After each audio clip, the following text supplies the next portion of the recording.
So Happy and Grateful, written by Antonio T. Smith Jr., is life-changing. We are an unhappy people and we make unhappy decisions. But he teaches us that if we take on the responsibility of our happiness, if we look at happiness and gratitude as our duty, as our responsibility, as our birthright, we can't help but to have a prosperous life. Go buy So Happy and Grateful by Antonio T. Smith Jr. You won't be disappointed. Hello, everyone, everywhere. This is Bob Thibodeau with the Kingdom Crossroads podcast, and you are listening to the Going North podcast with my good friend Don Brightman. Be sure to subscribe to his podcast so you will not miss any of the upcoming episodes, and be blessed in all that you do. And today on the Going North podcast, we're in the golden days of returning guests, baby. And I gotta tell you, this guest right here, we had him here before. My man was just starting out, but man, oh man, it's been one heck of a 6+ month period, baby.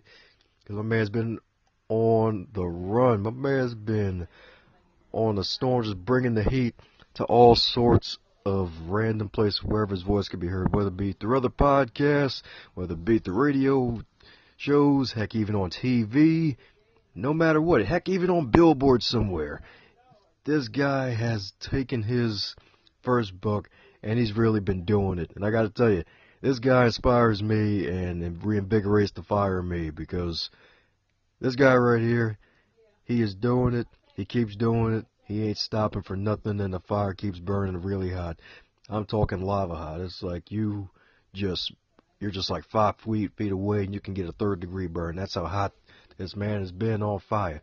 And you're probably wondering who I'm talking about. It's the one and only Nelson Brown. How are you today, sir? I'm really good, Mr. Brightman. How are you? Oh, man, doing good, too. Doing good with 10 O's. That's right. Yeah, man, so a lot has happened since the last time we talked, man. Mind catch some folks up to speed.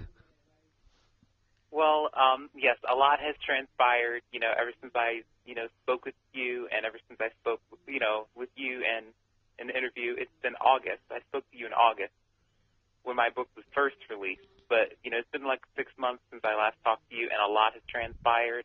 I've just been busy building my network. So far, I've managed to connect with over 300 people in the world of, business and writing and environmentalism and activism. I've networked with a lot of pastors and ministers and just people who are really, supporting me in my endeavors. I've made guest appearances on many different platforms since then. I've gotten offers, for a segment I was on Fox 45. I've been networking with other podcasters, other ministers, other pastors, other activists. I have my own event, later on in the spring, promoting my book right before my touring and stuff ends. It's just been a great opportunity to just, share my story with, people on many different platforms. I've gotten offers to have a spread and an article in various magazines, not just in Maryland, but just in other places. I'm going to be shooting a commercial for a radio station that will air, I think, about 72 times. The person that, I'm supposed to be speaking with or working with on that. But it's just been a great opportunity for me to do that. I've started, my ministry at my church, the Messiah Community Church, and I'll be teaching a discipleship class this spring, and it's been a lot, but, I've definitely been working hard to, get my name out there and to network with people, the right people who are willing to support me in what I'm doing. That's wonderful, man. That's wonderful indeed. So, radio, online radio, podcast, TV, and looks like you're just going to cap it off with the event. I believe that's coming up on May the 4th, right? Or is it May 2nd? May the 2nd, actually. May the 2nd, there we go. Darn Star Wars reference was about to come out, I guess. Maybe that's why I was thinking May 4th. Anyways, good stuff indeed. So any advice for those who are looking to network with others, man? Because you mentioned you connect with over 300 people in various fields for all the way from pastors all the way to other folks in the environmental science field. Any advice for folks who are just looking to network and connect with others? Well, ever since I started networking with people, not just in the world of business and in writing, but in environmentalism, activism, and, with other people in ministry, is that, you have to be prepared, you have to have a plan, and you have to be ready. People are not going to open up their network and their resources to you if you're a mess. And I'm going to explain that because, if you're a mess, and what I mean by, you being a mess is that if you don't follow up with anything, if you're not committed to anything, if you don't do what you say you're going to do, if you're not prepared, if you do not have a plan, if you don't know how to conduct yourself accordingly in the public eye, if you're crazy on social media,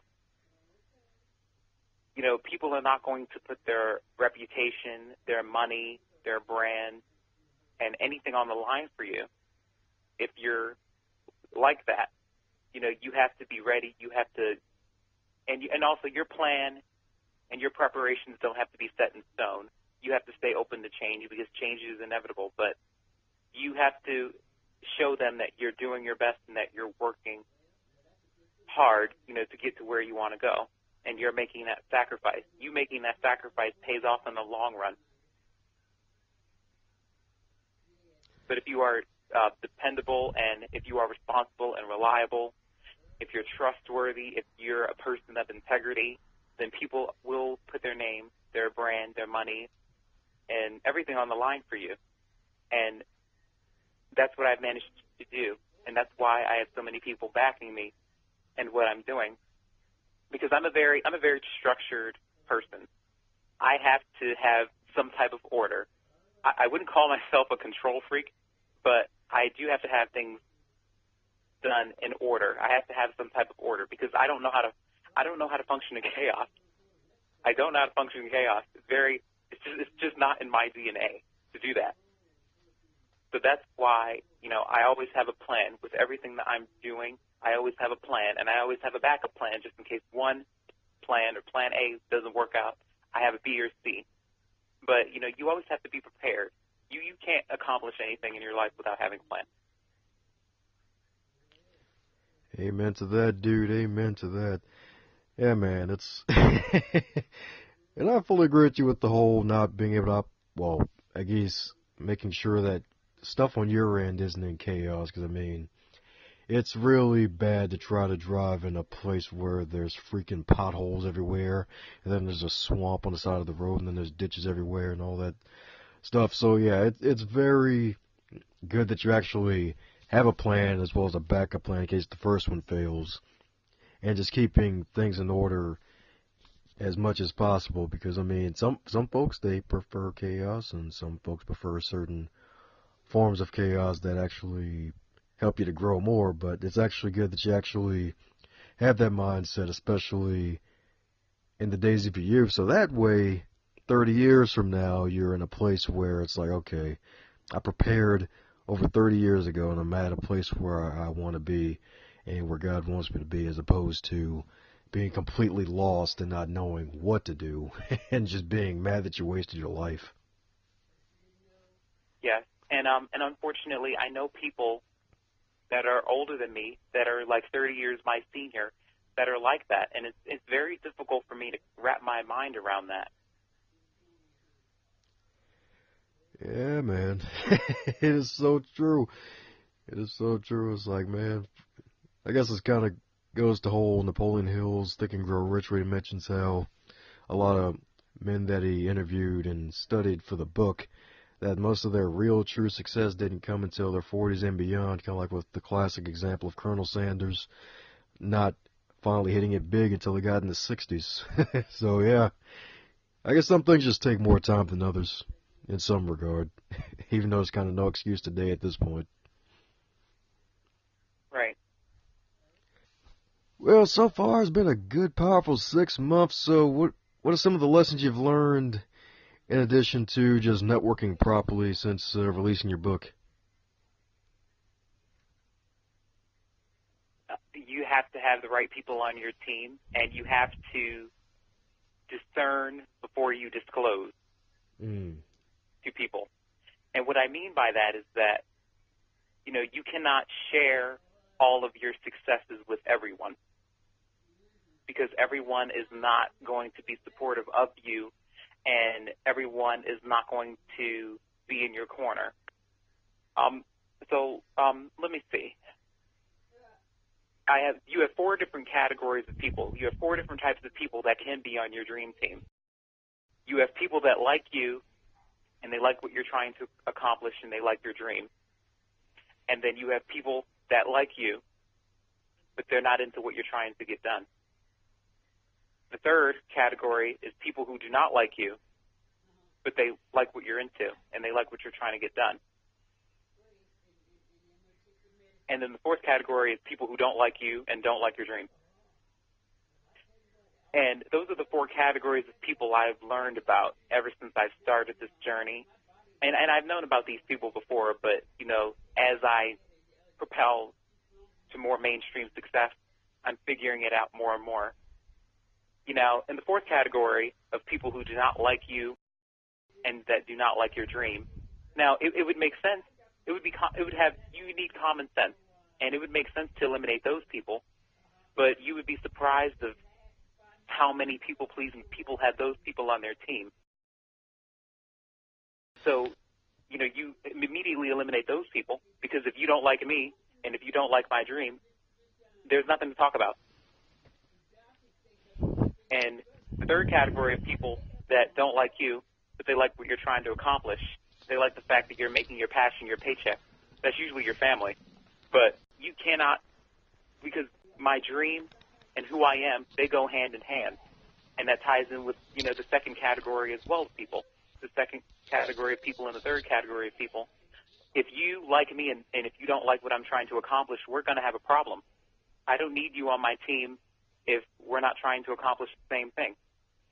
So you eliminate both of those categories because, like I said, who you are, what you stand in and what you stand with and what you stand for, they go hand in hand. So you cannot dislike me and like my dream, or dislike my dream and like me. They go hand in hand. You either like both of them or you don't. So the only people that you need on your dream team are people that like you, that like what you're doing, they like what you're trying to accomplish, they love your dream. You guys can have fun pursuing it together. You guys can celebrate each other's successes. There's no envy, there's no jealousy, there's no bitterness that is associated with that. And it's nothing but positive vibes all the way around. Oh, man, solid advice indeed. I said this man was on fire, baby. My man bringing the magma, baby. Discern before disclosing. Oh, man, there we go. My man must have been baptized by fire or something recently. My man coming with the heat, baby. That's what I'm talking about. 4 different categories of people. Oh, man. That was definitely going in the notebook for later. And, I mean, you're right. Especially the person in category 4, it's like, hey, if you're like, quote unquote, one of those haters, then yeah, you can't be on the team, but happily promote my stuff. Thank you. Please let them know, because it's like, if it's like, I don't like so-and-so, and they'll be like, don't like this Nelson Brown guy. It's like, who the heck is Nelson Brown? And they check him out. It's like, hey, this guy's pretty cool. What are you talking about? It's like, yes, all right, free promotion off your hate. This is awesome. But yeah, right. That's probably like the only use for those in that category, if they actually use that hate as the quote-unquote closet lovers of closet fans in a way. And then just... Yeah. But, and I say that, and I use discern before you disclose, because, you cannot share your dreams with everyone, because spiritually speaking, everybody's not going to be prepared for what God has planned for you and what God has put in you. So that's why you cannot share everything with everyone, and that's why everyone's not going to celebrate you and your successes. But another way, including those 4 categories of people that I mentioned, another way that you can, discern before you disclose is you can just simply ask that person that you're talking to, what are your dreams? And if they say that they don't have any dreams, or if they have absolutely no ambition or no drive, and I've met people like this, they have no motivation to do anything, they are just satisfied with where they are, they don't see a need of improvement, they don't understand their strengths and weaknesses. They are just fine with being being complacent. They don't see room for growth. Absolutely nothing. That's one way, including, in addition to the 4 categories, that's another way. A third way is that you can just simply, and just by conversation, you can simply just tell whether or not people have their own dreams. Because if people do not have their own dreams, if a person does not have their own dreams, and if they don't love themselves enough to want to set goals for themselves or to set, make their own accomplishments or make the magic happen, so to speak, for themselves in order to better themselves, if they don't love themselves and care about themselves enough to want to do that for them, what makes you think that they're going to care about you and your success and your dreams? That is so true indeed. That is so true indeed. Wandering generalities, as the great late Zig Ziglar would say. No dreams, no goals, just basically dead. And it doesn't become official until they're in the ground, right? That's a powerful lesson indeed, and that's something to definitely keep in your head subconsciously and consciously act on it daily, because you're right. You cannot really tell all of your dreams and all of your goals to everybody, because you're right. Hey, they may not be open to it, and they may try to down you on it. Be like, why you got them goals and dreams, man? Get over here and get this 9-to-5 job and do this thing. Or just something like that, man. So that is very solid advice indeed. So it hasn't been a year yet since you published a book, but if there was anything that you would do differently going in the book publishing game, what would you do differently? Well, it took me about a year to write the book and just put all of it together. I would definitely say that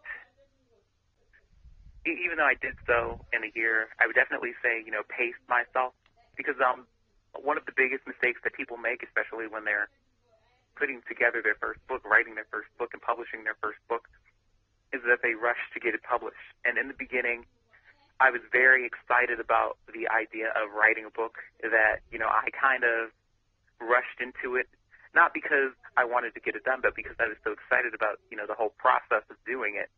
And then I had to, take a step back once I spoke with my editor and once I, was able to receive her feedback and her input on what I was writing about.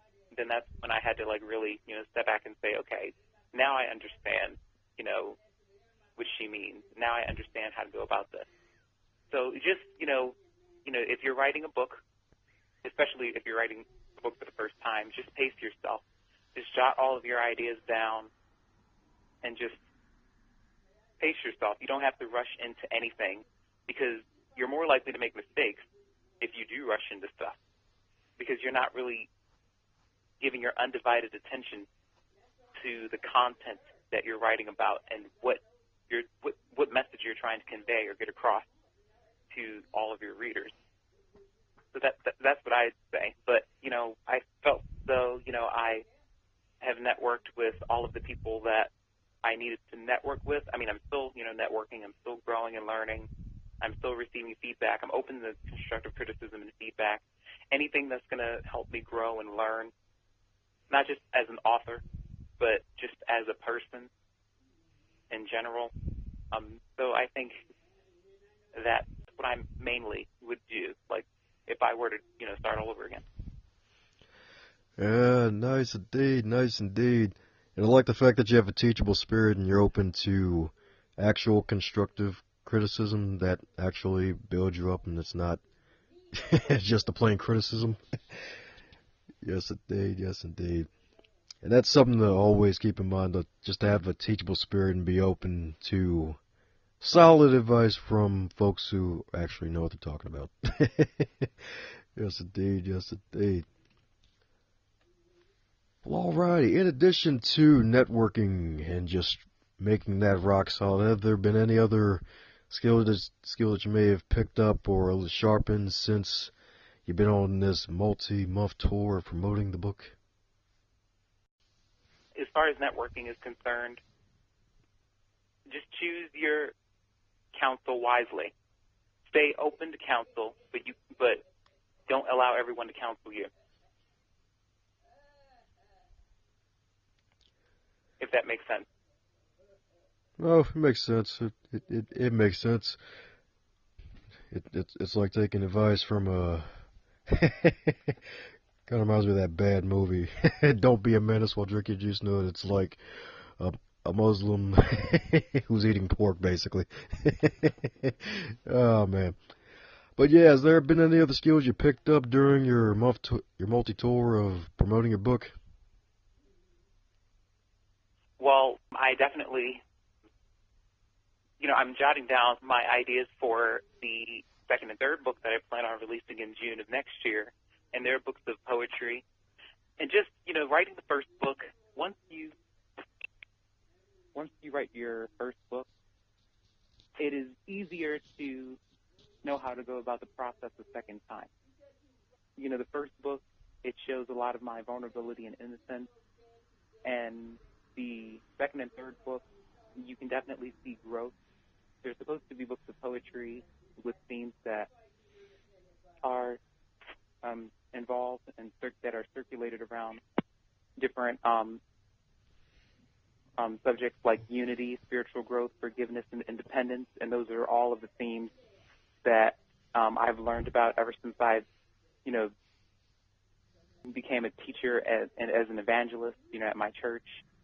Ever since I've been able to fight off a lot of youthful insecurities that I used to have growing up. And I'm 19, I'll be 20, this year in May. And just saying goodbye to the teen years, I'm just prepared, and I feel very empowered, and I feel very strong, entering into my 20s.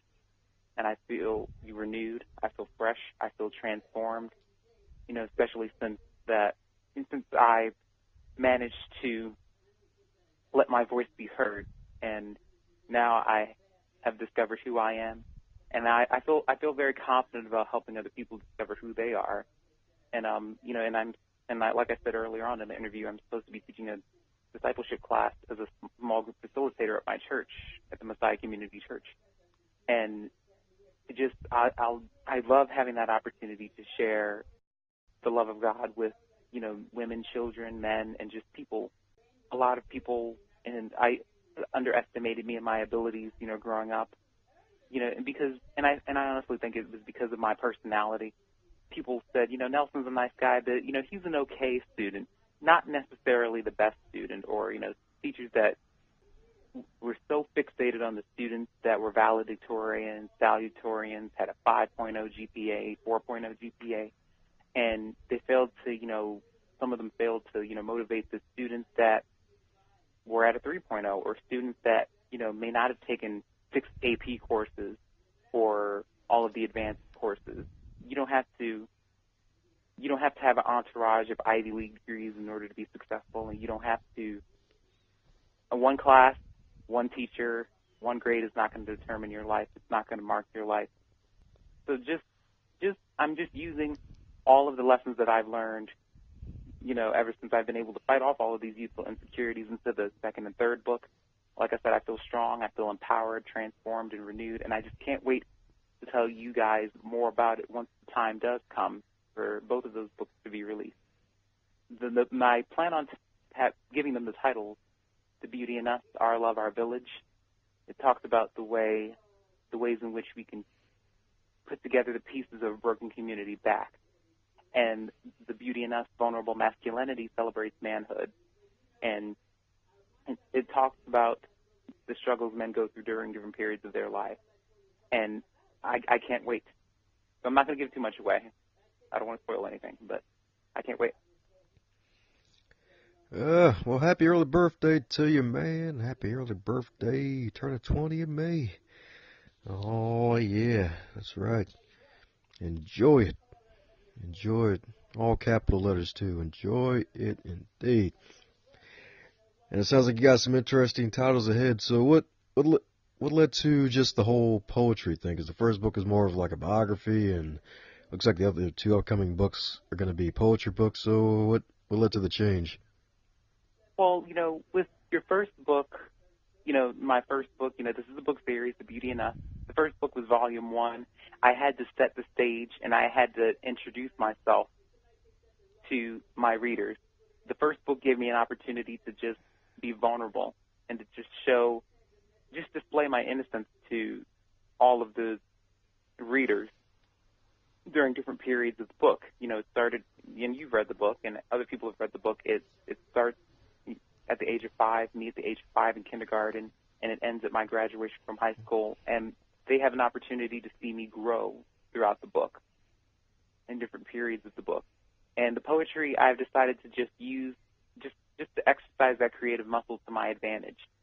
And I'm just really, using my creative muscles to my advantage, because a lot of people wonder where creative people get their inspiration, and I find that it's all around you. It's about your experience. It's about the circumstance that you may face. It's about, situations that you may be involved in.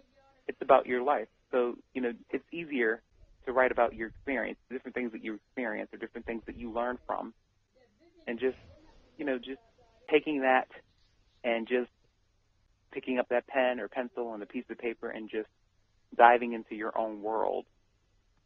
It's definitely exciting. It gives you a thrill, jotting it down on paper.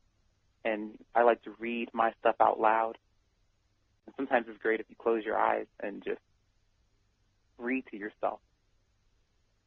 And my editor told me that, with every book, the content is supposed to mature, because you experience different things when you're older. Your outlook on life changes during different periods of your life. The things that I'm talking about now may not be the things that I talk about, when I'm 25 or when I'm 30. There are different things that transpire in your life. And, as an author, your first book is not supposed to be like your fifth book, or your fifth book is not supposed to be like your 10th book. So, you have to keep your audience engaged, and they need to see growth.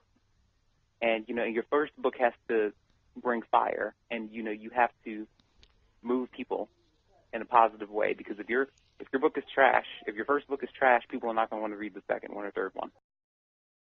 Yes, sir, indeed. Gotta come out the gate strong, baby. Gotta come out the gate strong. And then let them know you're in for the long haul and be like, bam, here we go. Hit them with the volume 2 and boom, volume 3. Yes, indeed. Yes, indeed. Yes, indeed. Looks like you're still an environmental science student, which is awesome. And looks like you're in the 3rd year of that career, man. So how's that coming along, man? It's been great. I started, I work at the Maryland Department of the Environment under the Lead Poisoning Prevention Program of the Land and Materials Administration in Baltimore City, and this is my 3rd year working there. I started out as an intern in high school at 17, and I eventually became a contractual employee. And it's just, I've been learning a lot from a lot of my colleagues. Most of my colleagues are older and have spent 20, 30 years in the field. I've been able to work with nurses, epidemiologists, IT specialists, and other environmental compliance specialists and engineers, and just people in the field. And my dream, after I finish school, is to possibly, if I'm able to, once I graduate from school, work for the U.S. Geological Survey. I think that would be a great opportunity for me to graduate to the federal level once I can. I mean, the state is good, but I'm definitely using all of the exposure to my advantage. And, it's rare, and I know that I'm blessed because, it's rare for a 17-year-old to start out at a state agency in any field of any job. And so that's how I know I've been fortunate and blessed enough to have that opportunity. I wouldn't have been blessed with that if I wasn't prepared for it, if God didn't know I was prepared for it. And, just walking in every day when I'm not at school and when I go to work, just, evaluating each case, helping thousands and thousands of kids, it's definitely worthwhile. Worthwhile indeed, worthwhile indeed. Yes, indeed, yes, indeed. That's right, and looks like books and career advancement are not the only thing that you're doing as well. There's also some other educational things you're doing. I'm guessing some more books you're reading, or some other things like that, or like college transfers, or is there something else totally different I'm like not hitting the mark on? Well, I have been, like I said, I've still been reading other books, and I listen to a lot of podcasts as well. It's definitely fun to learn about different people with different backgrounds. It definitely feeds my spirit when I learn something great about another individual, whether they're young or old. And unfortunately, a lot of people, especially, from my generation, a lot of people have a lot of stuff to say about millennials and just people, from my age group. I think that people, have become so accustomed to seeing negativity in the media that they forget that there are, men and women, especially of my background, that, are capable of doing great things. Because, unfortunately, the negative stuff attracts attention more than the positive stuff. But you can gain, mainstream attention for doing something great, just as much as you can gain mainstream attention for doing something negative. But, you can take a negative experience from your life or a negative circumstance or a negative situation, and you can always turn it positive, because everyone experiences pain. Everyone has a ministry, and everyone has the ability to turn their passion into their paycheck, whatever it may be, whatever field it may be in. And you don't have to pigeonhole yourself, and you don't have to downplay your achievements. You can have more than one career, and you don't need anyone else's approval, and you don't need anyone else's permission to pursue a career that you want to pursue. And, it's just, you only get one life, and you have to make the best of it, especially, while you're young. Unfortunately, a lot of, and I still have, some of my peers are still trying to figure out what they want to do for the rest of their life, and they're still exploring, and they have a little bit of more time. But I'm blessed because, I'm definitely goal-oriented. I'm definitely driven and motivated. And I'm just being that shining example, especially for, older people, baby boomers or Generation X and people in those generations. Solid indeed, solid indeed. Solid indeed. Well, coming down the pike here to the question like that's the returning guests, and the question is that if you're called to give the last speech of your life, and the entire world would stop, literally, and they would hear your keynote for the 60 minutes, what would the speech be about, and what would you hope they would get out of it? Well, my speech, if I were to give a speech, my last speech to people around the world, I would definitely want them to remember, Nelson Brown as, a man that, is full of different passions, a man that is motivated, a man that's goal-oriented, a man that knows what he wants, a man that's not driven by, all of the distractions that people from his age group are, thrown into.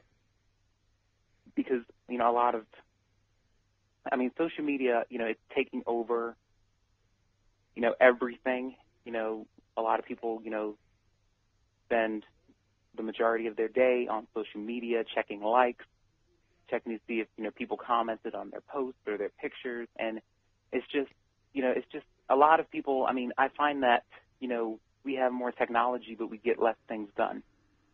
And I don't want to be that way. It's definitely, as a child of God and as a person in ministry, as an evangelist, it's my responsibility to make an impact on people within this community and around this world. You cannot be a Christian and not make an impact. People fail to understand that you can accomplish things in your life, but that does not always mean that you have made an impact on someone, or that you've made an impact on a certain group of people or a community of people or even the world. Just find something that you're passionate about and, work with that. And like I said, your passion is your paycheck, and, and your passion is going to take you far. Your job is a job. Your job is what pays the bills, but your passion is what takes you to the next level.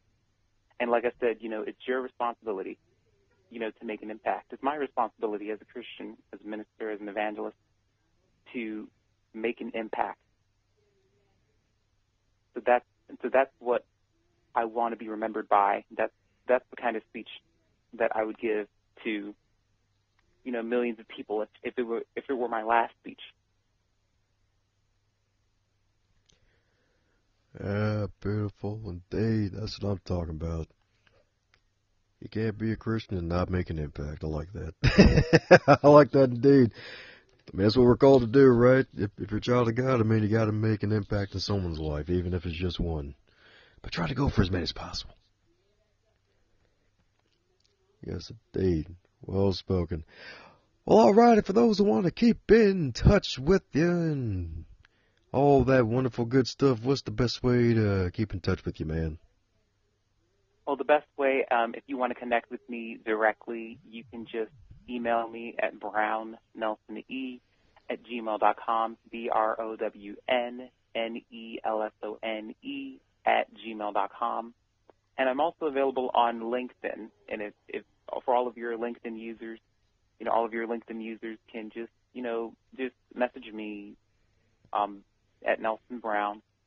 And just, if you're interested in what I'm doing, if you're interested in, having me speak at an event, at an organization, at a church, at a school, anywhere, or if you're interested in purchasing my book, you can message me about it.